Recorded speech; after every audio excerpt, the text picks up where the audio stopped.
Well, what's going on, everybody? Episode 14 of the Casual Millennials podcast. We're doing it live in the Hive on video. We got almost like 20 people in here. And as always, I'm joined by my co-host, Eric Hess. Eric, how's life? It's good, man. Excited to be here with all these lovely people. A lot of Whitewater alum.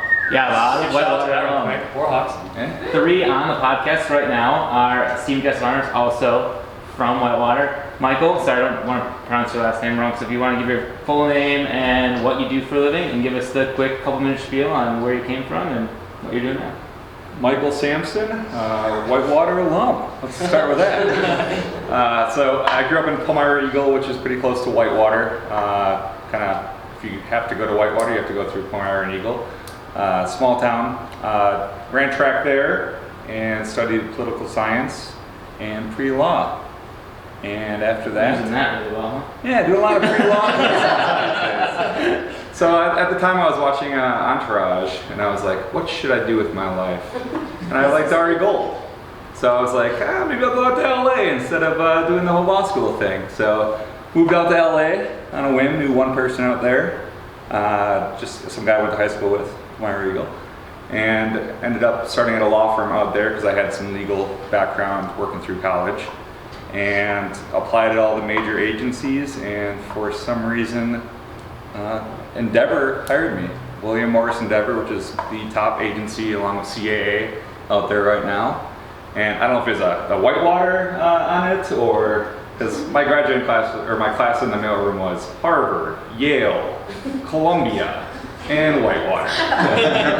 Yeah, so that was a fun experience. You take phone calls from Steve Carell and Martin Scorsese, and you get shit thrown at you on a daily basis if you're not paying attention. I've had staplers thrown at me, and apples, and whatever else you can think of. So it is like a show. It is exactly like a show. So I think the first day I was out there, they said in the meeting, if you see Ari in the elevator, in the office, or anything, or if you see him, don't talk to him, don't look at him. So the first time we get in the elevator, who's in the elevator? Ari Emanuel. And he's just like, new floaters, huh? Well, fucking float then. So he's exactly like his character on the show. Jeremy Piven does a great job. So I floated around dust in that for a while. I ended up in reality TV, kind of before reality TV was a thing. I remember talking at a friend from New Jersey, and they were pitching the show for Jersey Shore, and we'd make fun of him all the time, his accent and where he's from, and it's like, there's no way that's going to become a television show. And there it happened. Also working on reality TV desk is I remember hearing the first pitch for Shark Tank.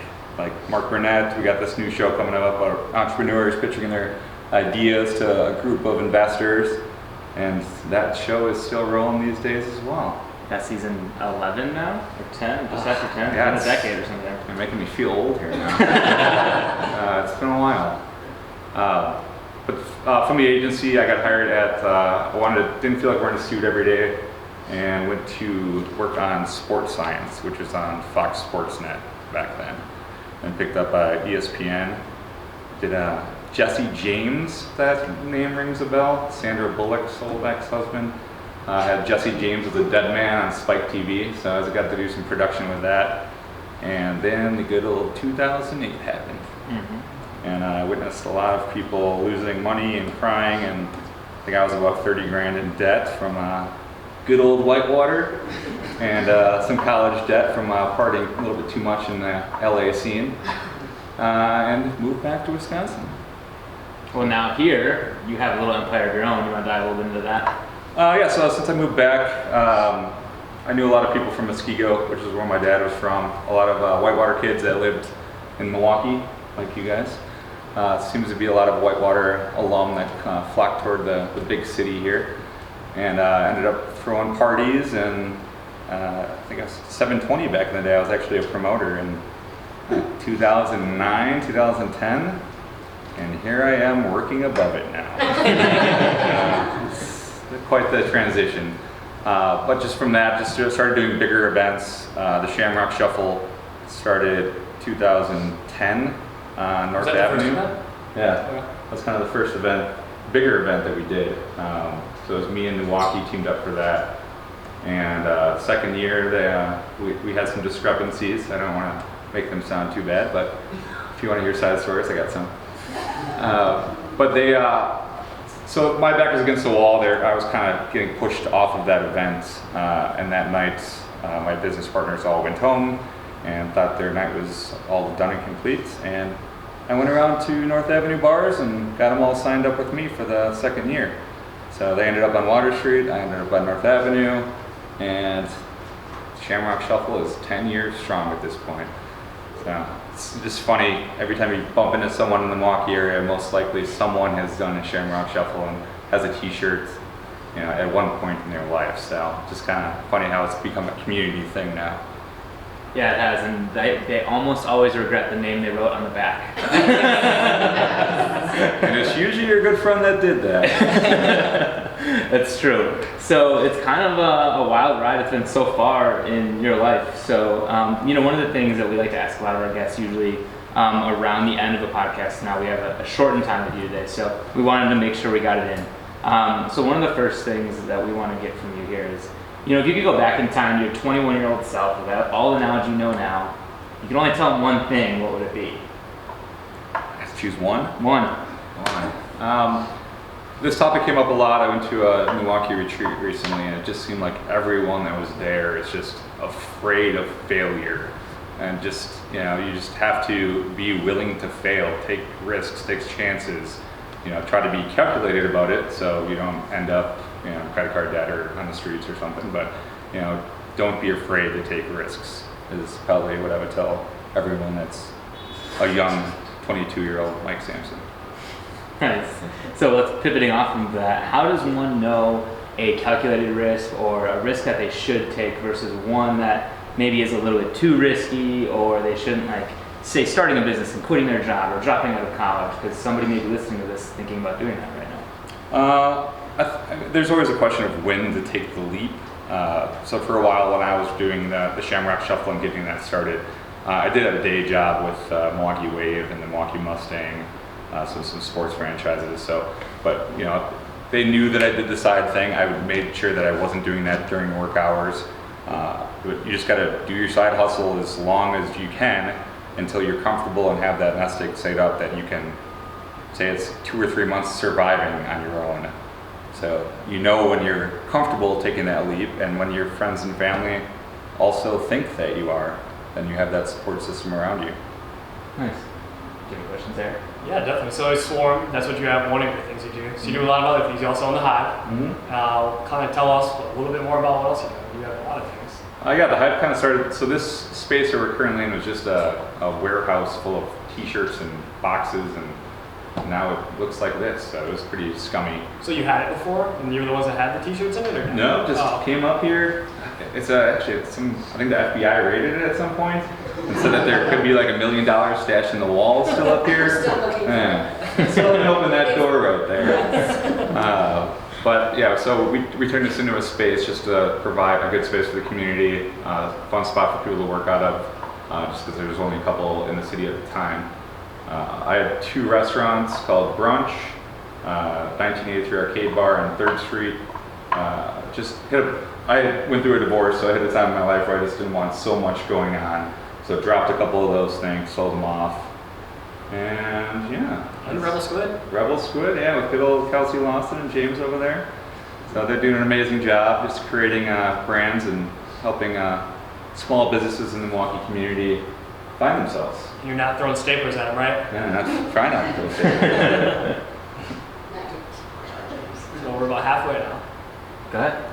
I know you're going to ask the other question. Yeah, another question. So you went to college, Whitewater. Do you regret going to it? Would you do it again if you had the chance?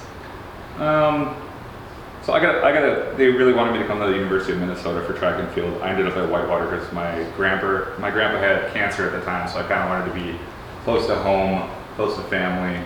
I love the small school. I love the community. It's nice when you walk to class and you see 15, 20 people you know along the way. It gave me a chance to fully experience college athletics. If I went to Minnesota, I probably wouldn't have made the team, or maybe wouldn't have lasted as long. So it was good. I wouldn't regret it at all. You don't regret it? So do you, when you talk to other people, do you tell them that they should go to college? Do you ever tell them that they shouldn't? Like, how do you feel about college as a whole? I think that the university system needs to be restructured. I don't think I need to, as a freshman, take a World of Ideas class or World of the Arts or geography or biology if that has no interest. I mean, we've all taken a lot of those classes in high school. I don't think we have to revisit just so university can get that extra year out of you. So I think dumbing it down and going to a 3-year university program would be a lot better for people out there. I can dig it. I would have definitely liked it a lot more. Would have saved some money. Yeah, that too. I don't know. I enjoyed all those classes. They were just ways to not be hungover. Just go sit in it for an hour. That 8:50 class, you enjoyed it? Oh, every freshman made that mistake. Like, I can wake up. 8:50, yeah. Gatorade in hand, running to the bathroom. Yeah. We were all there. Oh yeah. Since we have a little bit more extra time, I do want to present the idea and get your thoughts on millennials as a generation and the stereotype that comes with that term, since we are the Casual Millennials podcast. And you own a co-working space that is mostly inhabited by a younger generation of people who've kind of really embraced the work remote, the startup generation. So what do you think about kind of the negative connotations that come with that term? Do you find a lot of them to be true, not true, and don't let the fact that a lot of our audiences are millennials sway your judgment? I mean, there's obviously the different age categories out there. I mean, I'm sure, I think I say some stuff sometimes at Mo where Kelsey's like, oh, look at you, you boomer. I'm like, all right, I know it's not that old, but I mean, I think the millennial, I mean, I feel like it's passed on by now already. I mean, well, it's on to the Gen next Z, ones. right? Yeah. I can't even keep up with these. I don't even know. I guess I'm a millennial. I'm an older That's an old thing millennial. to say is you can't keep up. Apparently, I think millennials are getting less blame now, and now it's just moved on to Gen Zs and their lack of, wanting to go to college and have kids and all these other things these days. So. That's true. Sometimes I think that it just becomes now it's a blanket term for everybody like under the age of 30 is a millennial, and it doesn't matter. Or like even though people over the age of 30 are millennials, and there's really no good thing. But I always find it interesting that it's the same thing that Gen Xers went through in like the early to mid 90s, where like a lot of even the headlines are in the same tone or even like phrased the same. So that's why I always find it interesting to get. And it is crazy to think about the technology that we had growing up as millennials compared to what people have access to these days. Like, I was all excited to get my Razr phone back in the day, and at a whitewater party, I dropped it and never had a Razr again. I went back to the old faithful phone. You could drop a million times and the battery pops out and you pop it back in and you're good to go. That's right, the old Nokia brick phone. Yeah, snake on it and everything. But just what people have access to now from a technology standpoint, like we didn't have. Like I had a dial rotary phone growing up. So I, still remember that, and that doesn't exist anymore. That will Only never for exist hipsters. again. Yeah, that's true. Yeah.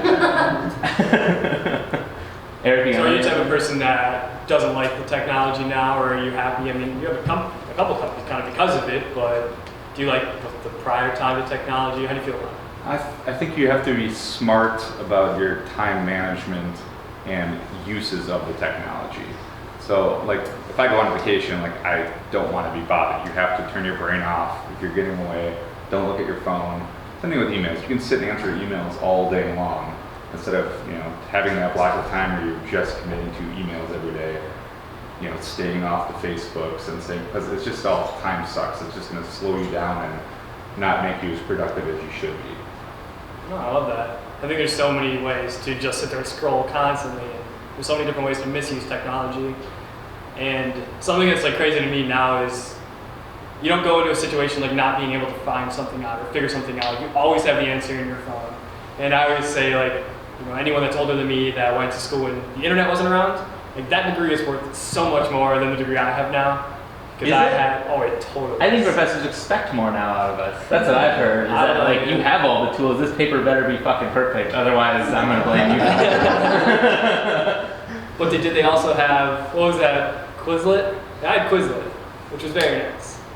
Yeah, I mean, yeah, I got Quizlet. Huh? We didn't have Quizlet when I was at Whitewater. I don't know. Oh, you missed out. Definitely owe them some money. Yeah. What was the books? the Cliff Notes or whatever. Yes. E-books. Yeah, that's all we had is Cliff Notes. So you still have to buy books to look stuff up. Yeah, so you wanted to read Shakespeare. That's pretty good. Anything else you want to add? I'm not sure what time we're at here. 15. 15. We got another 5. So now let's open it up to you. What questions or anything else that you wanted to talk about? First podcast ever. You didn't get a list of questions, so I hope you weren't too thrown off by ours. But what did you want to talk about? What questions did I have? This is the hardest one yet. I don't know. I like answering questions instead. What were you expecting? What Is this what you were expecting? Were you expecting something a little bit different? Just gonna answer questions. Yeah, nice and easy. I think when I was at this retreat lately, I was just, what's next type thing. That's where I'm struggling right now. You know, done a lot of things, different point in my life, like what do I want to do next? So I've been toying like, do I want to get into politics or do I want to start up more bars and restaurants? So I think that's just a common thing. My girlfriend was just talking about that, like I don't know where I am in life right now or what I want to do next. And you know, everyone has, I think, that kind of fear sometimes. So I'd like to ask you guys, like, how do you feel right now at your current state? And you know, are you looking at what's next, or what's on the horizon for your company?